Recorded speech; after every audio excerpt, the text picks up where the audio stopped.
अब ध्यानाकर्षण के लिए जो गलगोटिया कॉलेज के लिए मैं इनवाइट करती हूँ माननीय सचिन यादव जी।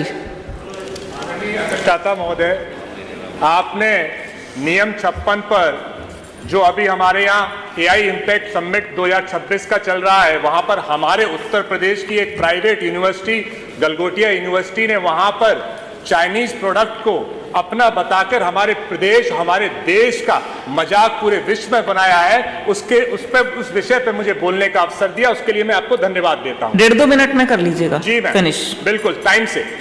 आदरणीय अधिष्ठाता महोदय, भारत का संविधान 51A कहता है कि वैज्ञानिक दृष्टिकोण और सत्यनिष्ठा राष्ट्रीय कर्तव्य है, लेकिन जब हमारे प्रदेश की यूनिवर्सिटीज लगातार प्राइवेट यूनिवर्सिटीज के हमारे यहां बिल आते हैं और उन प्राइवेट यूनिवर्सिटीज को बढ़ाने का काम किया जाता है, ये कोई पॉलिटिकल मुद्दा नहीं है, ये सदन का मुद्दा है कि इस पूरे प्रदेश की निष्ठा का सवाल है।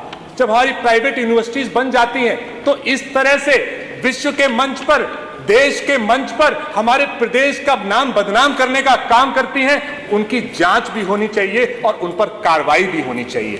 हम लोगों ने इसी देश में, इसी प्रदेश में आत्मनिर्भर का सपना देखा, बहुत बार बीजेपी सरकार ने इस पर बात की। मेक इन इंडिया का सपना देखा, बहुत बार इस सदन में उसकी चर्चा हुई। स्टार्टअप का सपना देखा, बहुत बार इस सदन में चर्चा हुई। आज उस प्राइवेट यूनिवर्सिटी ने एआई समिट में चाइनीज प्रोडक्ट को अपना बता के इन सारे सपनों को चकनाचूर किया है और नौजवानों के टैलेंट से खिलवाड़ किया है। आदरणीय उप मुख्यमंत्री जी पहले बैठे थे, ब्रजेश पाठक जी, कल परसों हमने जब रिसर्च पे सवाल उठाया था तो उन्होंने मेरा मजाक बनाने का काम किया था। उन्होंने कहा रिसर्च की जरूरत नहीं है।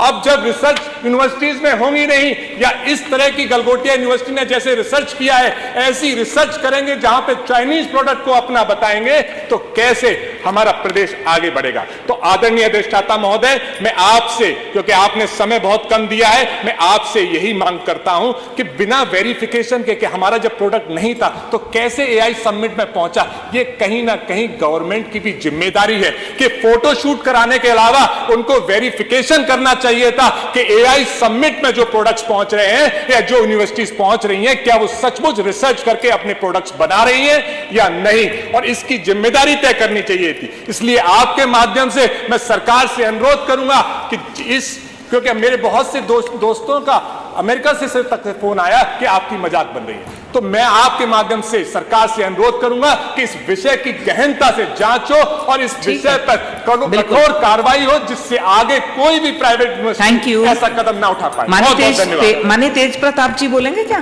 पंकज माननीय पंकज जी।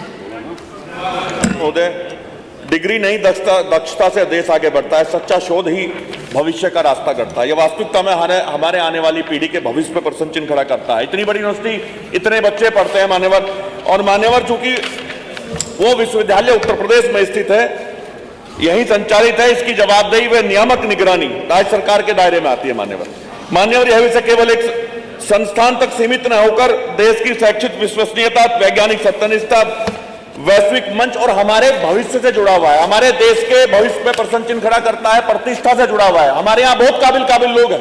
एक यूनिवर्सिटी जो पैसे कमाने का अड्डा है, वो हमारे बच्चों के भविष्य पे प्रश्न चिन्ह नहीं लगा सकती। संविधान का अनुच्छेद 21A गुणवत्तापूर्ण शिक्षा सुनिश्चित करने का दायित्व राज्य पर डालता है। इसे हम इग्नोर नहीं कर सकते।